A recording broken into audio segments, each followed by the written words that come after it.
Yo, yo, yo, it is your girl, Kula Voncille, and we are back. Second segment of Kicking It with Kula, all things hip-hop.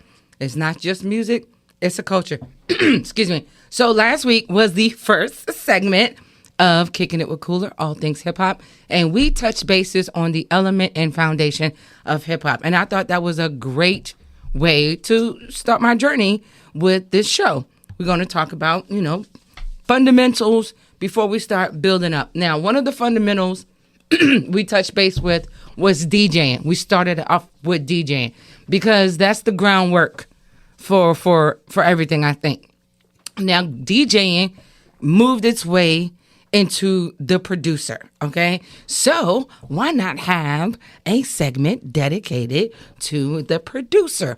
So once a month, I am going to do a segment called A Producer and an MC. And as the MC, I am going to sit down and I'm going to kick it with a producer. So today's producer is Sound Mind's Eye. But before we get into the meat and potatoes of Mr. Sound Mind's Eye, I want to make sure everybody downloads the Odyssey app. Now, let me tell you about last week. I was saying Audacity app something crazy with my big chest, all the energy, all the confidence. You could not tell me I wasn't saying that right. Y'all make sure y'all download the Audacity app. And my boy was like, it's Odyssey, right? And I was like, what? It's Odyssey. And I was like, it is Odyssey, isn't it? But you know how your girl flip it around. You would have the biggest audacity if you didn't download Odyssey and search K101.2 Pop and get your girl every Saturday from 2 to 3. You'll be listening to Kicking It with Kula, all things hip hop. It's not just music, people. It's a culture. So now that I plugged my show out, in there and give y'all the heads up of where to hear me, we are going to a phenomenal, not just a beat maker, track maker, producer. He is a musical composer. Everybody give it up one time for Mr. Sound Mind's Eye. Yeah, clock it. What up? I'm a little biased. I'll let y'all know about that later. So, how's your day going, Sounds? Oh, it's been pretty smooth, slow, boring until now. I call him Sounds for short because Sounds Mind's Eye is a lot to say. And I got a lot of things to do. So, Sounds, welcome to Kicking It with Kula, all things hip hop. How do you feel about hip hop, Sounds? Well, to put it all in a nutshell, I love hip hop. I don't know, it flows through me. That's the first. Well, I can't say that's the first type of music I fell in love with, but when hip hop hit me, it hit me. It hit you? Mm-hmm. Okay. What about hip hop hit you? Well, initially, before I even knew anything about producing and anything, the beats hit me first. Okay. That's the first thing that would hit me. And then my brother, he was big on lyricism. So right. It made me start, focusing on the lyrics of it. But it was always the beat before anything for me. Okay. It was opposite for me. It was always the lyrics over top of the beat. But I guess that's a good reason why we have an MC and a producer here, because we're going to talk about the two things that make a great song. It's not just the lyrics, it's also the beat, right? Which one you think is more important? I know you biased. I'm biased. It's really hard to say. Uh-huh.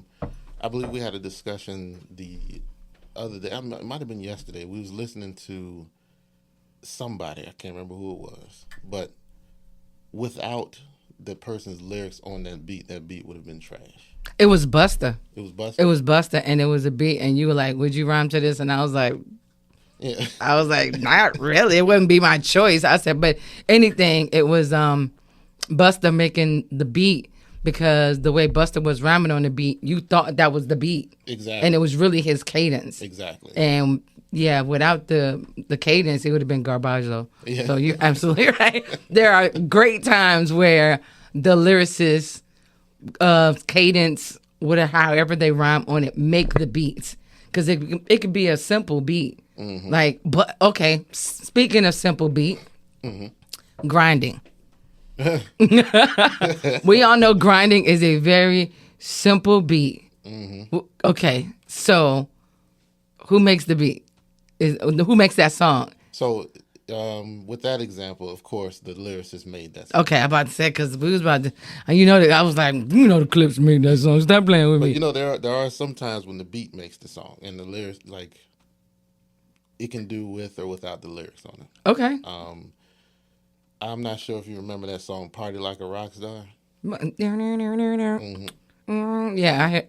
Beat was crazy. Yeah, totally, dude. But I hated everything about what they were saying. I don't know about that one. Everything about what they were saying was like, I mean, the beat was like, you know. okay, so I will give you that.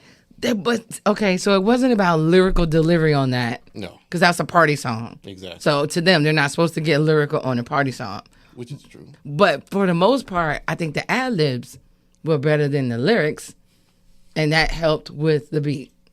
You talking about a party? Yeah, The rock star? yeah, because you know all you do is remember the ad libs, and you remember how it dropped with the beat. You know what I'm saying? Mm-hmm.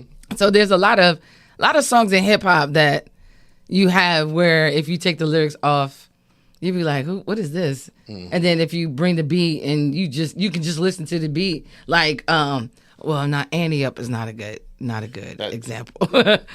Annie Up is not a good example because that beat is crazy. Yeah. That beat is crazy. But I love the combination of the two. All right, so we have a great understanding of the relationship between a producer and an MC. Mm. Who are your favorite MC producer collab up, well, working together kind of thing? First and foremost, and this is still at the top of my list, Talib Kweli and DJ High Tech. They okay. Reflection Eternal album is still one of my favorite albums that I could still listen to back to back. Even preparing for this, I was listening to it again and it was bringing it back to me. Okay, what is it about High Tech and Talib that mesh well together? So, Kweli is a lyricist. Yes. Right? In High Tech, his beats, to me, he was, I'm going to say, one of the first producers I paid attention to that made you pay attention to his beats. Okay. He'll have a song with Kweli on there, mm-hmm. and he'll separate a spot for just his music to play. Okay. And he just added little things in there. So that was the first time that I really truly paid attention to a producer. Okay. So what is it about a producer that makes you pay attention to them? Well, their musicality. Okay. Hard drums, it needs more than that to me. Like the music has to have some type of movement. The music has to talk. The music has to tell a story just like the MC is telling the story. Okay. They'll go together perfectly. So how does the instrumental tell a story to you? Because as an MC, I know how the bars tell a story and how to write it.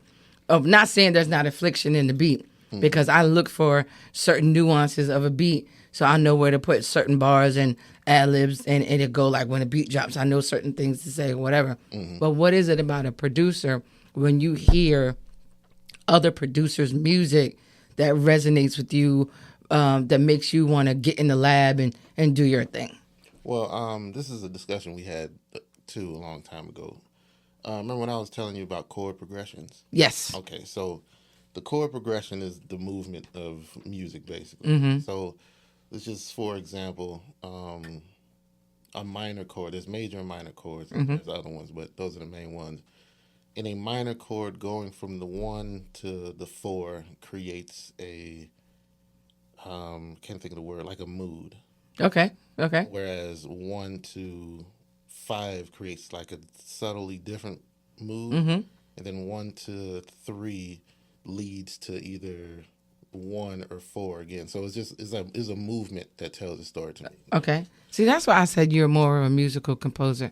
Because when you first told me about chord progressions, I was like, what? Like, what are you talking about? And then when I saw you do it on the keyboard, and then I felt it.